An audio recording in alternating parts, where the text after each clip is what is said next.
시청자 여러분 안녕하십니까? 블록체인 전문 뉴스 MBN B뉴스 시작합니다.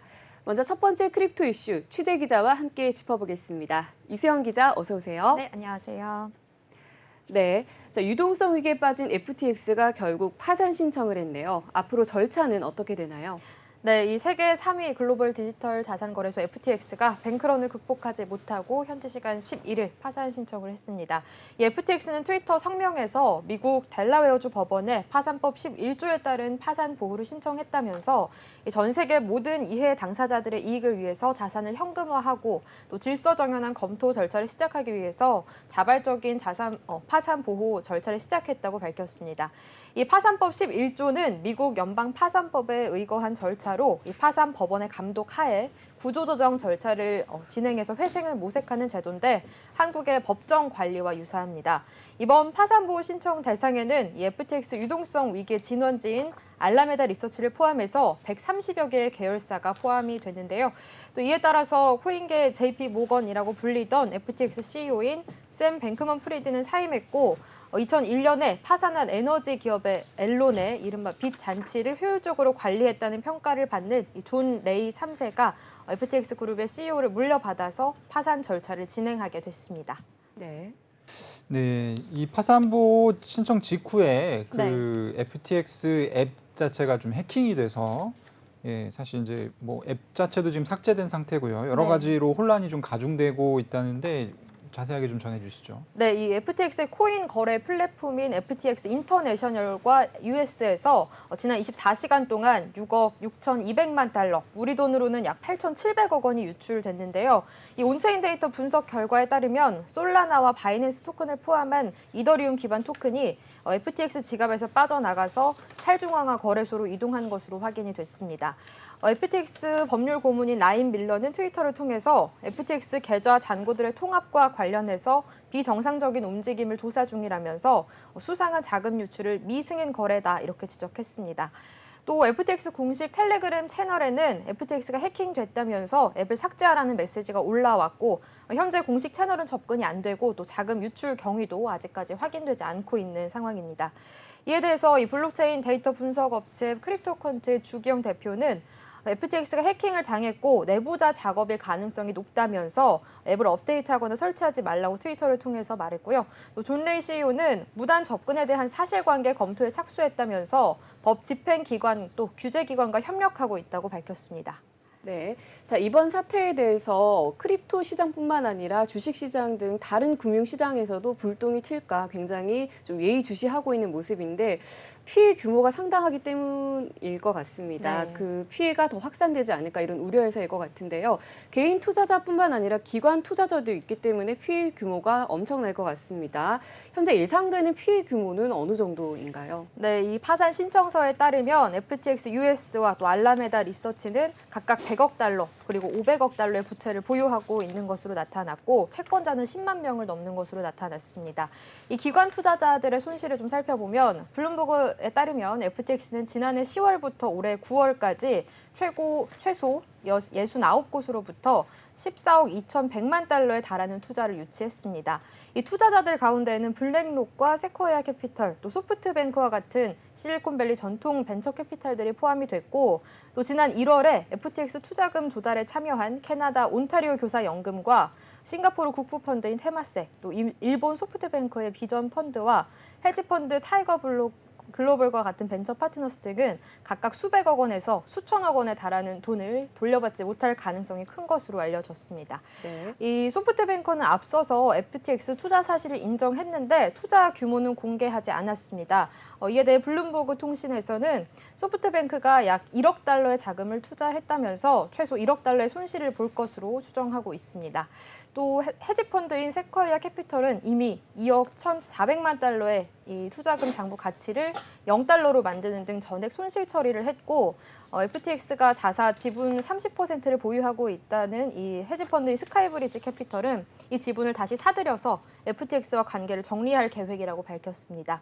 이렇게 코인 업체는 물론이고 연기금과 벤처 캐피털까지 수많은 금융기관들이 FTX에 투자한 상황이라서 월가에서는 2008년 금융위기의 도화선이 된 리먼 브라더스 파산 신청이 연상된다 이런 진단도 나오고 있습니다. 네. 예, 아무래도 이제 바하마에 소재하고 있는 본사가 바하마가 이제 미국 바로 옆에 있는 이제 나라인데요.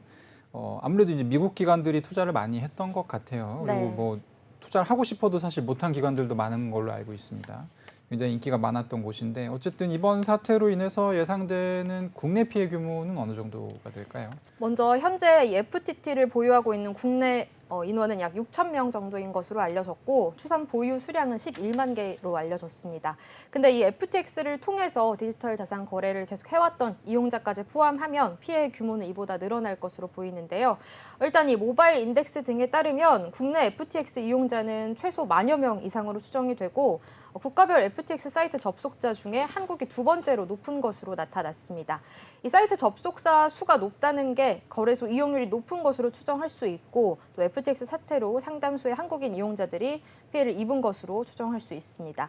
이 웹사이트 데이터 분석 기업 시밀라웹에 따르면 지난 8월에서 10월 이 FTX 사이트의 국가별 트래픽에서 한국이 6.01%로 전체 2위에 올랐고 일본이 1위, 독일과 싱가포르가 각각 뒤를 이었습니다. FTX가 국내 시장에서 별도 서비스를 내지는 않았지만 국내에서는 불가능한 레버리지와 또 선물 투자가 가능한 이유로 국내 개인 투자자들이 FTX를 이용했을 가능성이 있고 여기에 또 법인과 기관 투자도 가능했던 만큼 개별 기업 투자 가능성도 남아 있어서 FTX의 디지털 자산을 상장한 이 업체들의 피해 가능성도 있습니다. 특히 국내 기업 가운데 이 해외 거래소에서 상장시킨 컴투스가 직접 피해가 우려되는데요. 지난 3월에 컴투스는 FTX에서 이 자체 디지털 자산인 C2X의 코인 거래소 공개를 진행했습니다. 네. 이 컴투스가 처음으로 C2X를 판매한 곳이 FTX인 만큼 상당량의 코인이 FTX에 있을 것이란 분석이 나오고 있습니다. 이 금융당국은 국내에서 FTX 측이 디지털 자산에 투자한 금액을 약 23억 원 정도로 추산하고 있는 것으로 알려졌고요. 국내 거래소 상황을 좀 살펴보면 FTT 토큰을 유의 종목으로 지정했던 코인원과 코빗, 고팍스는 12일부터 FTT로의 입금을 중단시켰고 거래 정지를 의결했습니다. 좀 직접적인 피해를 크다고 볼 수는 없지만 중장기적으로 볼 때 이번 사태가 이 디지털 자산 시장 자체에 미칠 파장이 굉장히 상당할 것으로 보고 있습니다. 국내와 해외 간 구분이 사실상 무의미한 디지털 자산 시장이고 이 시장 신뢰 붕괴 가능성이 있기 때문에 우려스러운 목소리는 계속해서 나오고 있고 또 이 최근 미국의 10월 소비자 물가 지수가 예상보다 덜 오른 것으로 나오면서 투자 심리가 좀 살아나는 듯 했는데 이번 사태로 다시 발목이 잡힌 모양새라 크립토 윈터가 더 길어지는 거 아니냐 이런 우려의 목소리가 계속 나오고 있습니다. C2X 같은 경우는 원래 이제 테라 플랫폼에 처음 상장을 했었는데 네. 테라가 또 이제 망하고 FTX 쪽으로 좀 갈아타는 느낌이었는데 이제 네. 거기도 좀 여의치 않은 굉장히 불운한 상황이네요. 네. 네, 자 말씀을 들어보니까 이번 사태로 인해서 해외, 국내, 뭐 개인, 기관 할 것 없이 정말 피해가 일파만파로 커지고 있는 모습인데 당초 이 FTX 문제점으로 꼽힌 것이 고객 예치금을 빼돌린 점과 또 자체 보유 토큰인 FTT의 지분이 너무 높았다는 점이잖아요. 네. 이 과정에서 문제가 된 것이 바로 투명성으로 나타났는데 뒤늦은 조치이긴 하지만 이번 사태 이후 거래소들이 투명성을 높이기 위해서 좀 어떤 조치를 취하고 있다면서요? 네, 이 보유 중인 디지털 자산 수량을 공개하고 있는 건데요.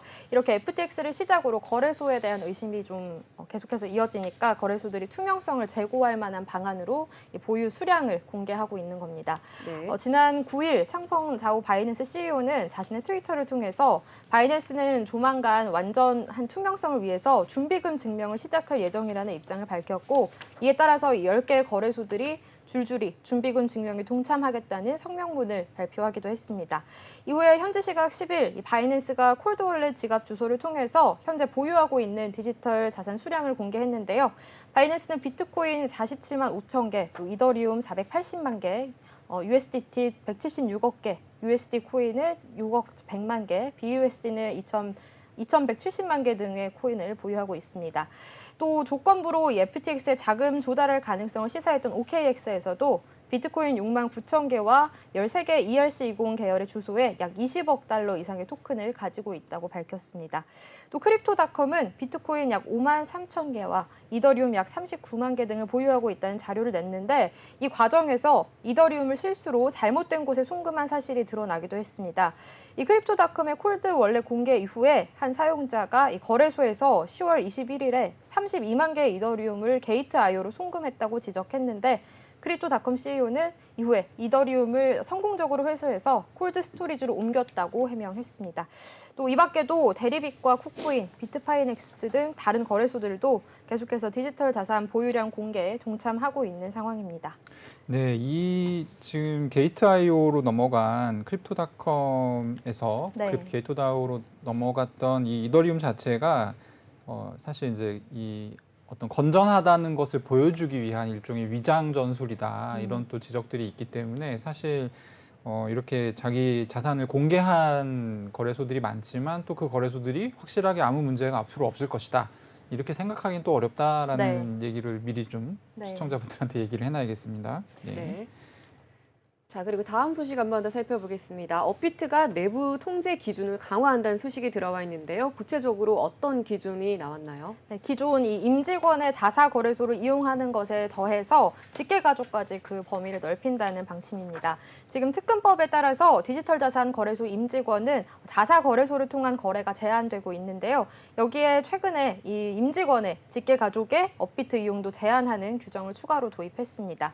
업비트는 현재 5대 워너마켓 거래소 중에 유일하게 다른 거래소를 통한 거래에도 일정 제한을 가하고 있는데요. 이 다른 디지털 거래소를 통해서 디지털 자산을 사고 팔 수는 있지만 분기별로 거래 내역을 회사에 보고를 해야 되고 또 거래 가능한 코인도 비트코인과 이더리움 등 시가총액 상위 주요 12종목으로 제한하고 있습니다. 현 사태에서 이 디지털 자산에 대한 규정이 더 강화될 수밖에 없을 것이라는 전망이 나오고 있는 가운데 이런 거래소의 내부 통제 또한 향후 제정될 디지털 자산법에 영향을 줄 수 있지 않을까 하는 예측이 나오고 있습니다.